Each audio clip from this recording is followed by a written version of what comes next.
дээлдэшгүй байсан монголчуудыг зогсоосон нь айн жалуутын тулаан. Чингис хааныг мэдлэх үед монголчууд зүүн хойд Азийн тал нутагт орших олон нүүдэлчин овгийн нэг хэсэг байсан бол түүнийг нас барсны дараа монголчууд дэлхийн их газрын бараг 20 орчим хувийг захирдаг түүхэн дэх хамгийн том эзэнт гүрэн болсон байлаа. 13-4-р зуун Монголын эзэнт гүрний оргил үе тооцогддог ба хурц мэргэн түргэн шаламгаа морин цэргүүд өгөхийн Монголын армийг хинч зогсоож чадахгүй мэт байсан юм. 14-р зууны дунд үед газар нутгаа улам дэлхийг хүссэн монголчууд ойрох дорнодод хөл тавьсан. Түүнээс өмнө тэд замд нь хөндлөсөн бүхнийг нухчиж, томоохон хот вантулсуудыг нэг нэгээр нь буулган авч, зарим нь газрын хөрснөөс арчиж байлаа. Чингис хааны аж хүлээгүй хааны цэргийн эрдмийн хүчээр 1256 онд монголчууд аюулт асасинчуудыг буулган авсан. 1258 онд исламын нийслэл Багдадыг үнсэн товор болгож, улмаар 500 жилийн түүхт Аббасидын халифт улсыг эзэлсэн. Исламын алтан үе энэ явдлаар дуусгар болсон гэж түүхчид үздэг. Түүнчлэн 1260 онд Алеппо хотыг, дараа нь Дамаскийг эзэлснээр өнөөгийн Ливант, Египтийг багтаасан Аюбидын хаан тулсын байдал тун эгзэгтэй болж иржээ. Энэ олон ялалтын дараа хүлээгүй хаан өмнө зүг рүү чиглэж, дараагийн байгаар Египтийг сонгосон байлаа. Тухайн үед Египтийг султан Кутуз удирдаж байв. Бүтэн нэр нь Аль-Малик Аль-Музафар Сайд Иддин Кутуз гэх. Өмнө нь боол байсан энэ хүн Египтийн султанаар өргөмжлөгдөн 20 жилийн турш захирчээ. Тухайн үед тэрээр загалмайтны 7 дахь аян дайнд Европын дайчдыг ялаад байлаа. Хачирхалтай нь улсад нь аюул учруулад байгаа монголчууд өмнө нь тэрнийг боол болгон зарж байжээ.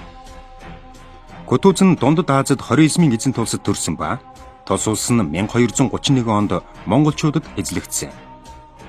Монголчуудад онцлогдсон Дундад Аз ойрох дорнодын боол худалдаалах захуудаар зарагдсан мянган боолын нэг нь Кутуз байсан. Кутузын хувьд боол улс нь харин ч их хувь тохиолдолтой. Каирын султан Айбак түүнийг худалдан авч мамлюк болгожээ. Дундад зууны исламын ертөнцид чадварлаг дайчид болж бэлтгэгдсэн боолын ангийг мамлюк гэж нэрлэдэг. Тэдний дайд хур чадвар гайхагдахын хэрээр улс төрийн нөлөө хүч нэмэгдэж, эцэстээ мамлюк Кутуз Египтийн хаан ширээнд суусан байна. Дамаскийг эзлэн авсныхаа дараа хүлээгүй хаан тулааны өмнөх заншил ёсоор Каир руу элчээ илгээж Кутузыг үххийг хүсээгүй бол бууж өгөхийг анхааруулжээ. Загалмайтнуудын эсрэг Кутузтай хамт тулалдсан мамлюкийн бас нэгэн удирдагч Байбарс нь монголчуудад эзлэгдэхээс өмнө өөрийн мамлюк цэргүүдээ аван Дамаскаас Каир руу дутаасан байдаг. Өөрийн цэргээс гадна Байбарсын мамлюкуудтай болсон Кутуз яагаад ч монголчуудад Египтийг зүгээр өгнө гэж байхгүй хэмээн бат итгэлтэй шийдэж, хэрвээ Египтийг эзлэхийг хүсч байвал цусаараа төлөх ёстой гэжээ. Улмаар Кутуз хүлээгүүгийн элч нарын толгойг тастаж Каирын төв хаалган дээр зоосон нь мэдээж хүлээгүүг машид хэлгэнүүлжээ. Багдадыг эзлэхээс өмнө иймэрхүү үйл явдал болсон нь Багдад хот тентхэн иргэдэд юу ачирсныг бүгд мэднэ.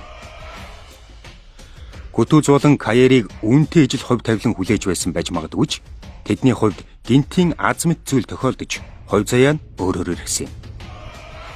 Хүлээгүү ойролцоогоор 100,000 цэрэг авч тус бус нутгийг орхин хойноо 10,000 орчим цэргээ хэд бух жанжны удирдлаганд ор үлдээн явжээ. Түүгчид хүлээгүүгийн гинтийн энэ шийдвэрийг хятад өөд болсон мөнх хааны үхэлтэй холбож угсаа залгамжлах эсгээ шийдэхээр явсан гэж удаан хугацааны турш үздсээр ирсэн. Гэвч сүүлийн жилүүдэд хүлээгүүгийн уг шийдвэрийг илүү логик шалтгаантай байсан буюу тус бус нутаг үржил шимгүй цөлөрхөг байсан нь олон тооны цэрэг мордыг тэжээх боломжгүй байсантай холбоотой гэж үзэх болжээ. Хүлээгүүг явсан тухай мэдээг Кутуз баярлан хүлээн авч монголчуудыг хүлээж суухын оронд нэн даруй задгай талд байгаа дайснууд руугаа дайрахаар шийдвэрлэсэн. Байбарсын хамт 20,000 орчим морд болон явган цэрэг авч монголчуудыг дайрахаар Каираас хөдөлжээ. Өмнө нь монголчуудын холбоотон болох хүсэлтэд илгээж байсан загалмайтан Иерусалимын улсын үлдэгдэл хүч нь тухайн үед Акра хотод төвлөрч байлаа. Эдгээр Кутуз христийн шашинтнуудыг үзэн яддагч, удирдагчтай нь хэлэлцээр хэлэхээр Акра руу элчээ илгээлээ.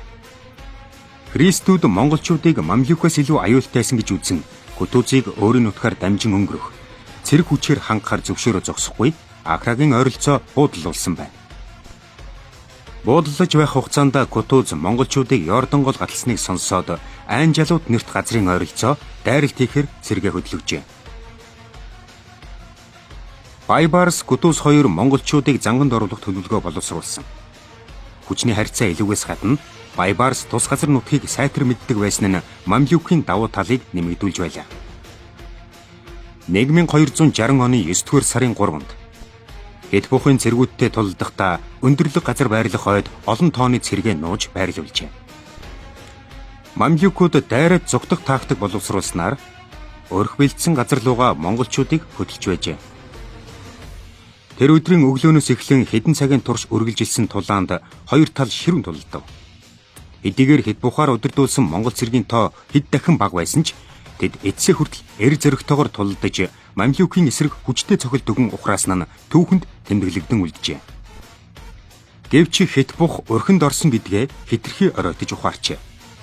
Олон цагийн турш үргэлжилсэн хүнд тулаанд ихээхэн тооны цэрэг хүчээ алдсан Кутуз Байбарс нар эцэст нь монголчуудыг бэлдсэн газартаа авчирч чадсан байна. Тэднийг эрмэгц Мамлюк цэргүүд ойгоос гарч ирэн довтолж монголчууд руу сумаар бороо оруулан бүслэлтийн маневр хийж эхэлжээ. Хэт бух занганд орж бүслэгдсэн ч түүнд бууж өгнө гэсэн ойлголт байсангүй. Цэргүүдийнхээ хамтаар галзуу мэт тулалдсны эцэст Мамлюкийн армийн зүүн жигүүрийг бараг сэтгэл дөхөөд байлаа. Цэргүүдэд зоригжуулж хүч нэмхийн тулд Кутуз шилдэг дайжтай цуглуулж өөрийн биеэр зүүн жигүүрийг удирджээ. Монголчуудын зарим нь бүслэлтээс гарч эргэж дайралт хийхээр завдсан ч нэгэнт Мамлюкууд тулааны гартаа авсан тул амжилт олоогүй гэдэг. Цөөхөн монголчууд зугтаж чадсан ч цэргүүдийн дийлэнх нь хэд бухын хамт олзлогдож тэндээ алагдсан. Эдгээр Мамлюкууд олон тооны цэргээ алдан байж үнэтэй ялд байгуулсан ч түүнээс ч илүү чухал зүйлийг олж авсан нь задгай тулааны талбарт өмнө нь хизээч ялагдаж байгаагүй монголчуудыг буулган авсан явдал байлаа. Кутуз Байбарс нар тэр үеийн дэлхийн хамгийн агуу эзэнт гүрнээс Каирыг авран үлдээснээс гадна дээлдэшгүй гэгддэг монголчуудыг ялах боломжтой гэдгийг харуулж чадсанараа ойрох дорнодын хүмүүсийн бахархал болжээ. Хүлээгүү хаан Хэт бухын өшөөг авч Каирыг газрын хөрштэй тэгшлэн гэж байсан ч зорилгодоо хүрэх боломж олдохгүй байсаар 1260 онд монголчуудын дотоод зөрчлөөс шалтгаалж нас эцэлсэн ажээ.